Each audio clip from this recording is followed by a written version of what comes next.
ज्ञानतिमिरस्य ज्ञानाञ्जनशलाकया चक्षुरुन्मिलितं येन तस्मै श्रीगुरवे नमः। नमो विष्णुपादाय कृष्णप्रेष्ठाय भूतले श्रीमते भक्तिवेदान्त स्वामिनिति नामिने। नमस्ते सरस्वते गौरवाणी प्रचारिणे निर्विशेषशून्यवादी पाश्चात्यदेशतारिणे। जय श्री कृष्ण चैतन्य प्रभु नित्यानंद श्री अद्वैत गदाधर श्रीवासरि गौरभक्तवृंद। हरे कृष्णा कृष्णा कृष्णा हरे हरे, हरे राम राम राम हरे। సో ఈరోజు మనము భగవద్గీతలో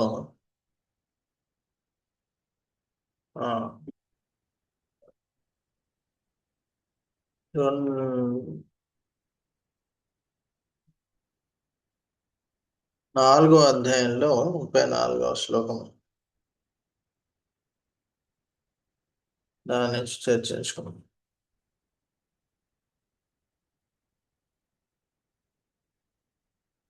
జస్ట్ ఒక నిమిషం ఓపెన్ చేస్తాను.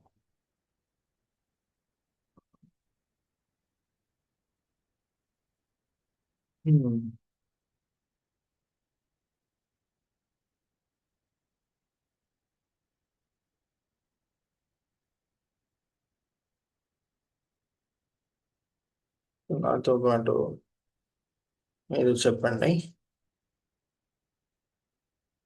తద్విద్ధి ప్రణిపాతేన తద్విద్ధి ప్రణిపాతేన పరిప్రశ్నేన సేవయా పరిప్రశ్నేన సేవయా ఉపదేశంతి తే జ్ఞానం ఉపదేశంతే జ్ఞానం జ్ఞానినస్తత్వదర్శిన జ్ఞానినా సత్వదర్శినః.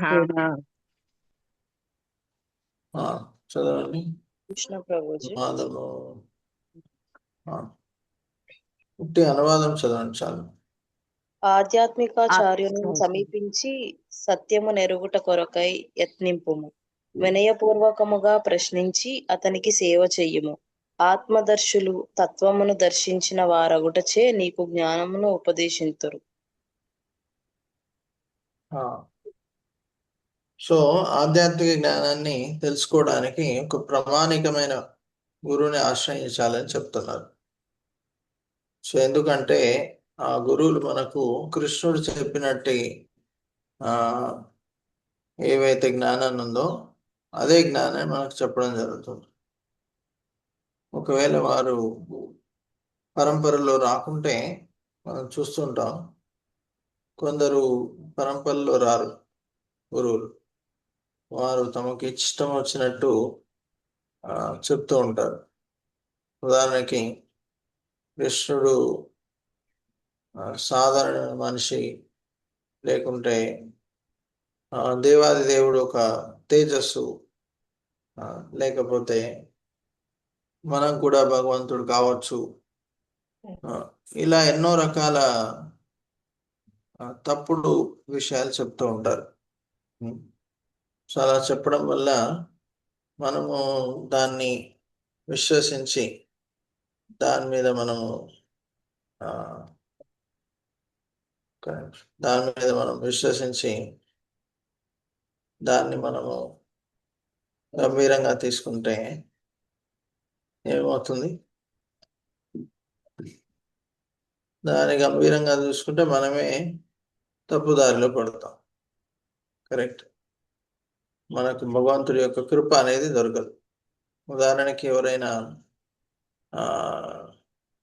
సపోజ్ ఇంజనీరింగ్ చేయాలని అనుకున్నారు అనుకోండి, సరైన యూనివర్సిటీలో అంటే కింద ఉన్న ఒక కాలేజీలో జాయిన్ అవ్వాలి. గవర్నమెంట్ ప్రతి ఒక్క అంటే ఎవరు ఏ యూనివర్సిటీ కింద ఉండాలి, అవన్నీ కూడా ఆల్రెడీ చెప్పడం జరిగింది. సో వారు చెప్పిన విధంగా మనము నడుచుకోవాలి. సో అప్పుడు మనము ఆధ్యాత్మికంగా తొందరగా ఎదగవచ్చు. ఓకే, లేకపోతే ఎవరైనా సపోజ్ ఏదైనా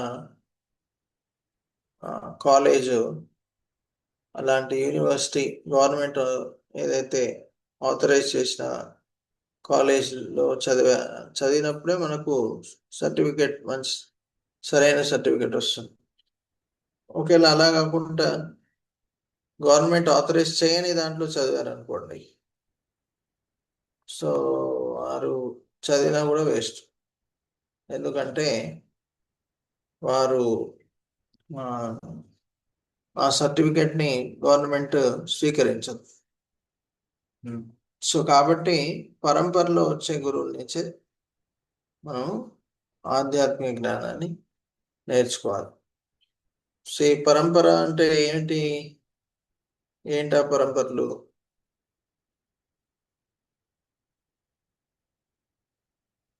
ప్రామాణికమైన గురువులు, పరంపరలో వచ్చిన గురువులు అంటే ఎవరు వారు?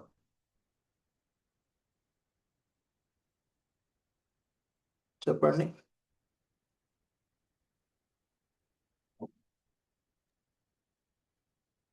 భగవంతుని గురించి అన్ని తెలిసిన విషయాలు మనకి బోధించే గురువులండి.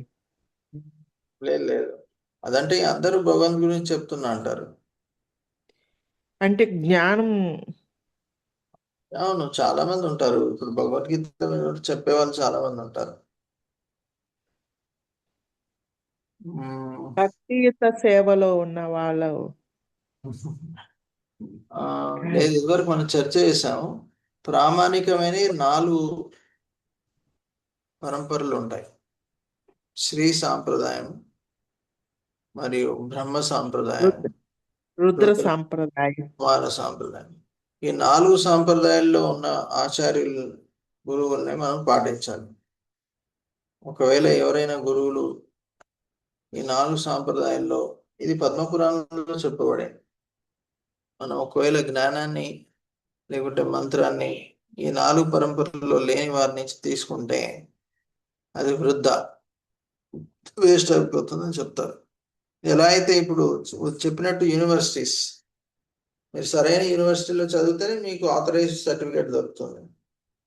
మీరు ఆథరైజ్ లేని కాలేజీలో చదివితే ఎన్ని సంవత్సరాలు చదివినా వాళ్ళు సర్టిఫికేట్ ఇచ్చినా అది వేస్ట్. సో అలానే సరైన పరంపరలో వచ్చే గురువుల నుంచే మనం వినాలి, ఆ ఆదేశాన్ని పాటించాలి.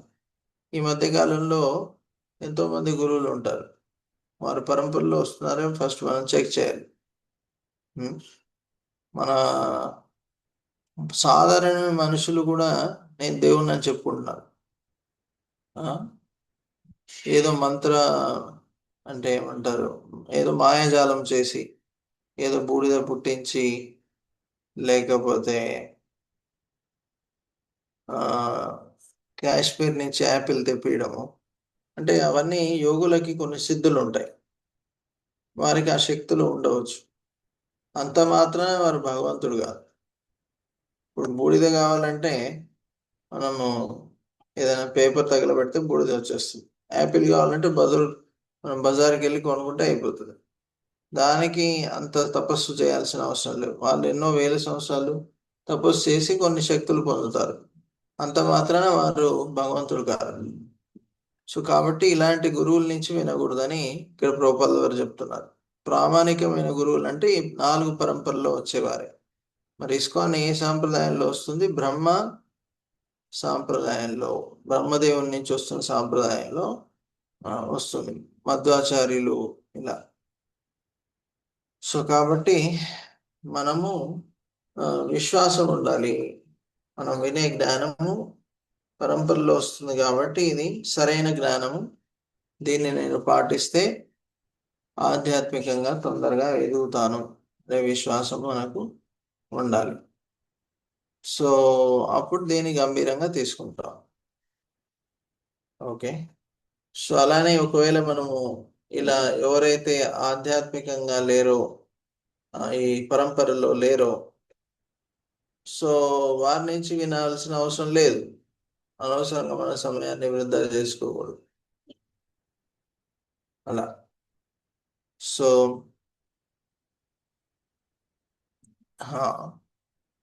సో ఇక్కడ ఏం చెప్పారు? ప్రణిపాతేన. ప్రణిపాతేన అంటే నమ్రమైన భావనతో గురువుని దగ్గరికి రావాలి. నాకంతా తెలుసు అనుకుంటే గురువు దగ్గరికి ఎందుకు వస్తాం? వచ్చినా కూడా సరిగా వినం. సో ఒక వ్యక్తి మ్యూజిక్ టీచర్, అతను ఇద్దరు పిల్లలు వచ్చారు. ఒక పిల్లవాడు అన్నాడు, నాకు ఆల్రెడీ వచ్చు హార్మోనియం అని చెప్తాడు. ఇంకో అబ్బాయి నాకేం తెలియదు అన్నాడు. నాకు ఆల్రెడీ తెలుసు అని అహంకారంతో ఉన్న ఒక వ్యక్తికి ఎక్కువ ఫీ పెట్టాడు. నాకేం తెలియదు అన్న వానికి తక్కువ ఫీ పెట్టాడు. అప్పుడు ఆ విద్యార్థి ఆశ్చర్యపడి, ఎందుకు అలా పెట్టారు అంటే, మీకు ఆల్రెడీ తెలుసు అనుకున్నారు కదా, మీరు తెలుసుకున్నది మీరే మీకు ఇష్టం ఉన్నట్టు నేర్చుకున్నారు. అది ఫస్ట్ అది తప్పు అని చెప్పి మళ్ళీ ఏది మంచి అనేది నేర్పించడానికి ఇంకా ఎక్కువ సమయం పడుతుంది. కాబట్టి అందుకే మీకు ఎక్కువ ఫీ ఖర్చు అని చెప్పారు. సో ఇలా అహంకారంతో భగవద్గీత గురించి మీరు భారతదేశంలో ఎవరైనా భగవద్గీత గురించి కొన్నిసార్లు నేర్చుకోండి రండి అని అంటే, కొందరు అంటారు నాకు ఆల్రెడీ తెలుసు, మీరు చెప్పాల్సిన అవసరం లేదు, నాకు శ్లోకాలు వచ్చు అనే అహంకారంతో ఉంటారు. సో ఇలా అహంకారంతో ఉన్న వ్యక్తులు ఎప్పుడు కూడా శ్రద్ధగా వినలేరు. కాబట్టి అనవసరంగా మనం వారికి చెప్పినా కూడా వారి హృదయంలోకి అజ్ఞానం వెళ్ళదు. కాబట్టి నమ్రత అనేది చాలా అవసరం.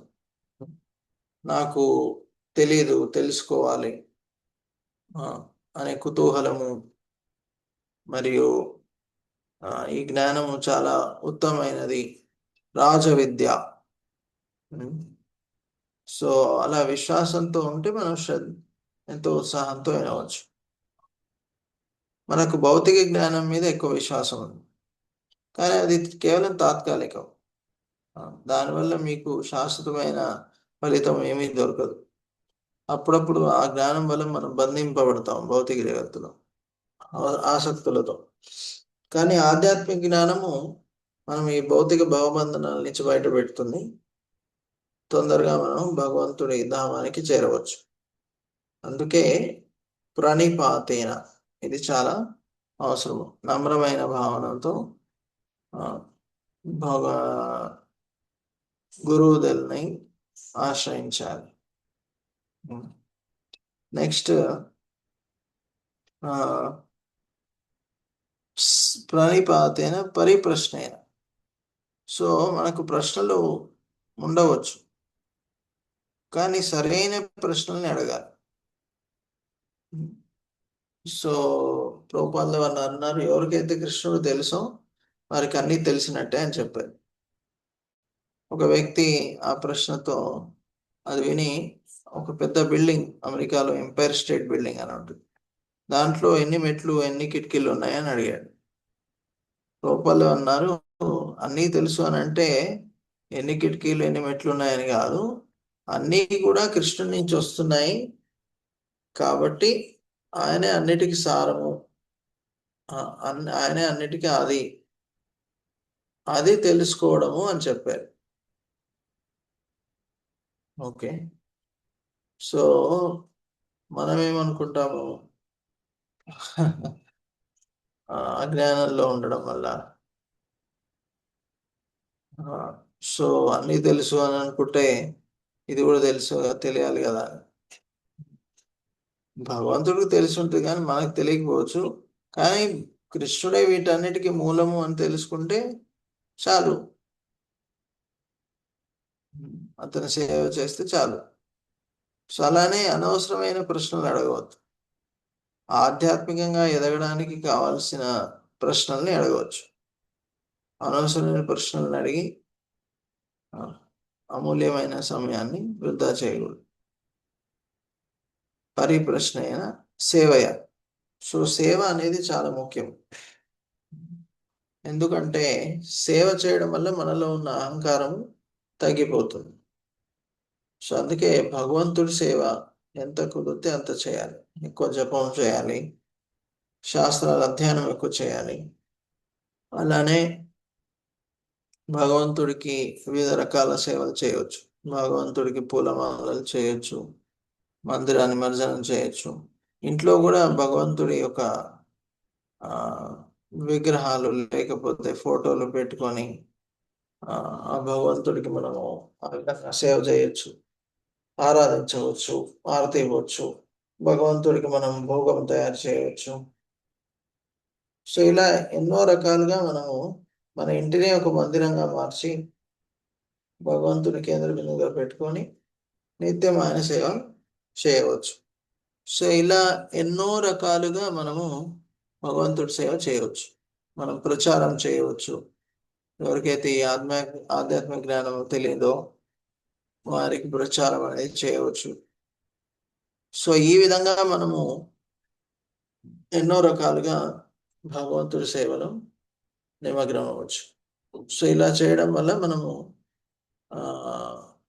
తొందరగా భగవంతుడిని చేరుకుంటాం. గురువుల యొక్క కృప అనేది మనకు దొరుకుతుంది. ఓకే, సో ఇక్కడ చెప్తున్నారు, శిష్యుడి అందరి శ్రద్ధను గమనించిన ఆధ్యాత్మికాచార్యుడు వెంటనే అతనికి నిజమైన ఆధ్యాత్మిక అవగాహన కలుగునట్టు ఆస్వాదించింది. సో ఈ విధంగా మనము ఉంటే గురువు తత్వదర్శి, ఆయనకు అన్ని అవగాహన ఉంది. కృష్ణుడు ఎవరు, మనం ఎవరము, మనకు భగవంతుడి సంబంధం ఏంటి, ప్రకృతి ఏంటి, భగవంతుడికి ప్రకృతి సంబంధం ఏంటి, జీవి మరియు బద్ధజీవుడు ప్రకృతికి సంబంధం ఏంటి, ఈ తత్వాలన్నీ గురువుకు తెలుసు. కాబట్టి ఆ తత్వాల్ని గురువు అందరికీ చెప్పవచ్చు, శిక్షణ ఇవ్వచ్చు. సో మనము ఈ విధంగా మనము భగవంతుడి సేవ చేస్తూ అంటే ఆధ్యాత్మిక ఆచార్యుని యొక్క సేవ చేస్తూ వారిని ప్రసన్నం చేస్తే అప్పుడు మనకు ఈ ఆధ్యాత్మిక తత్వజ్ఞానము సరిగా అవగాహన ఉంటుంది. సో ఈ మూడు మనము మన ఆధ్యాత్మిక జీవితంలో పాటించడానికి ప్రయత్నం అనేది చేయాలి. చేసినప్పుడే మనము తొందరగా ఆధ్యాత్మికంగా ఎదుగుతాము. ఒకవేళ చేయలేదనుకోండి, మరి అప్పుడు ఆధ్యాత్మికంగా తొందరగా మనము ఎదగకపోవచ్చు. సో యాక్చువల్లీ మందిరంలో కూడా ఎన్నో రకాల సేవలు ఉంటాయి. సో భవిష్యత్తులో చెప్తాం ఎలా మందిరంలో కూడా మీకు కుదిరితే సేవలు చేయొచ్చు. దాని గురించి కూడా మేము మీకు చెప్తాం. అలానే ప్రభుపాదుల ఆధ్యాత్మిక ఆచార్యులు అంటే ప్రభుపాదుల వారు ఇస్కాన్ సంస్థాపక ఆచార్యులు, మరియు వారి యొక్క శిష్యుల్లో కొందరు గురువులు. సో వారి నుంచి దీక్ష తీసుకోవడం జరుగుతుంది. సో అలాంటి శుద్ధ భక్తులకి మనం సేవ చేయాలి. సో మనకు ప్రభుపాదుల వారి పుస్తకాలు, ఉదాహరణకి భగవద్గీత, యథాతథము, ఇది చదివితే మనకు వారి యొక్క సాంగత్యం దొరికినట్టే. సో కాబట్టి మనము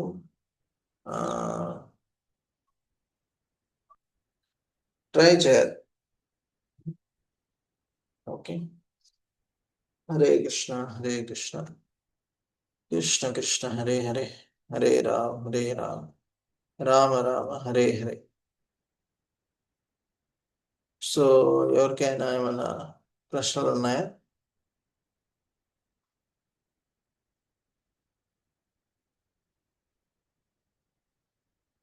ఈరోజు మనం చర్చించుకున్న ఈ అంశం మీద. సో మనము మన శాస్త్రాల్లో చూస్తే యాక్చువల్లీ దౌమ్య ఋషి ఆయనకి 3 శిష్యులు ఉన్నారు. సో అందులో అరుణి అనే ఒక శిష్యుడు ఎంతో సేవాభావంతో సేవ చేసేవారు. ఒకసారి వర్షం వచ్చేటప్పుడు యాక్చువల్గా ఒక వరి ధాన్యం ఉన్న ఒక పొలంలో నీళ్ళు వస్తుంటాయి. దాన్ని నీటి నుంచి కాపాడమని గురువు పంపిస్తారు. సో వరదలు వస్తుంటే అతను స్వయంగా తన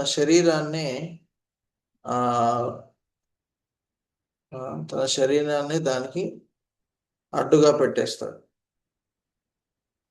ఎవరు? మన అరుణి. సో తర్వాత గురువు గారు మరుసటి దినము వచ్చి అది గమనించి చాలా సంతోషపడతారు. ఎందుకు? నా కోసము ఈ శిష్యుడు ఎంత కష్టాలని తీసుకున్నాడు అని. సో ఆ భావనలో ఉండడం వల్ల సో గురువు అతనికి చాలా కృప ఇవ్వడం జరుగుతుంది. కానీ అదే దౌమ్య ఋషికి ఉపమన్యు అని ఇంకో శిష్యుడు.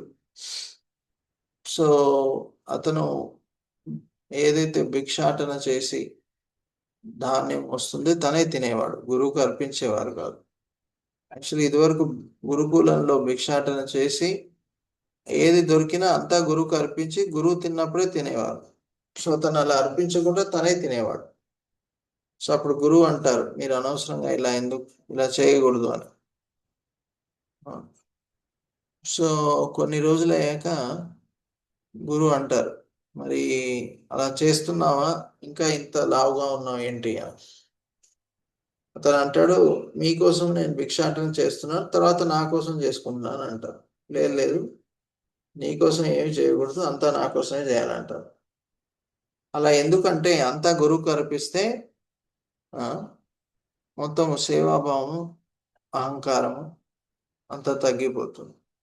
సో అలా వారికి శిక్షణ ఇచ్చేవారు. ఆఖరికి ఇంకా పాటిస్తున్నామని కొన్ని రోజుల తర్వాత అడిగితే, నేను ఆవు పాలను తాగుతున్నాను మీకు చెప్పకుండా అంటాడు. లేదు, అది కూడా చేయొద్దు అని అంటాడు. సో ఆఖరికి అతను పాటించడానికి ప్రయత్నం చేస్తూ ఒకసారి అడవికి పోయినప్పుడు ఏదో పండ్లు తిని కళ్ళు పోతాయి, కను చూపు పోతుంది. సో అప్పుడు అతను నడుచుకుంటూ వెళ్ళేటప్పుడు ఒక పెద్ద ఏమంటారు, ఒక బావి లాంటి ప్రదేశంలో పడిపోతారు. సో అప్పుడు అశ్విని కుమారులు, దేవతలు ప్రత్యక్షమై అతనికి ఆహారాన్ని ఇస్తారు. కానీ అతను స్వీకరించడు. ఇదంతా కూడా గురువుకి ఫస్ట్ నేను అర్పించాలి, తర్వాతే నేను తీసుకుంటాను అంటారు. సో అతని యొక్క గురు భక్తిని చూసి వారు కళ్ళు మళ్ళీ వచ్చేటట్టు చేస్తారు. సో ఈ ఉపమన్యు మొదట్లో సరైన భావన లేదు కాబట్టి అతనికి కృప అనేది దొరకట్లేదు. కరెక్ట్. కానీ తర్వాత వారు తమ గురువులు చెప్పినట్టు పాటిస్తున్నారు కాబట్టి అతనికి కృప దొరికింది. సో కాబట్టి గురువు యొక్క ఆదేశాన్ని అనుసరించి మనం పాటించాలి. హరే కృష్ణ. ఎవరికేమైనా ప్రశ్నలు ఉన్నాయా?